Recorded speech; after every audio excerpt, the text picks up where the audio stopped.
যা বলছে তাই করে শাস্তি জবানের। ফ্যামিলি কার্ড পেয়েছেন?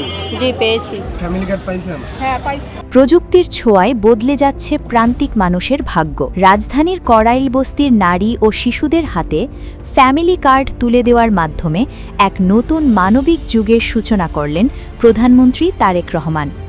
এখন আর লাইনে দাঁড়িয়ে অপেক্ষা নয়, বরং মোবাইল ফিনান্সিয়াল সার্ভিসের মাধ্যমে সরাসরি হতদরিদ্র মানুষের মোবাইলে পৌঁছে যাবে অর্থ সহায়তা।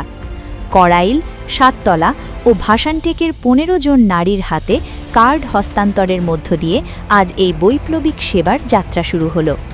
অনুষ্ঠানে সভাপতিত্ব করেন সমাজ কল্যাণমন্ত্রী ডক্টর AZM জাহিদ হোসেন। তিনি জানান, ফ্যামিলি কার্ড বিতরণের সর্বোচ্চ স্বচ্ছতা নিশ্চিত করা হচ্ছে। কোনো রাজনৈতিক সুপারিশ নয়, বরং যারা প্রকৃতপক্ষেই দরিদ্র তারাই এই তালিকার অন্তর্ভুক্ত হচ্ছেন। সরকারের লক্ষ্য হল আগামী ৩০ জুনের মধ্যে এই পাইলট প্রকল্প সফলভাবে শেষ করে পর্যায়ক্রমে সারা দেশে এর সুফল পৌঁছে দেওয়া। বিশ্লেষকরা বলছেন, ৯৫টি সামাজিক নিরাপত্তা কর্মসূচিকে একটি সমন্বিত ডিজিটাল কাঠামোর আওতায় আনার এই পরিকল্পনা দুর্নীতির ছিদ্রপথ বন্ধ করবে। প্রান্তিক নারীদের হাতে সরাসরি অর্থ পৌঁছানোয় তাদের ক্ষমতায়ন আরও ত্বরান্বিত হবে এবং অর্থনৈতিক সুরক্ষা নিশ্চিত হবে।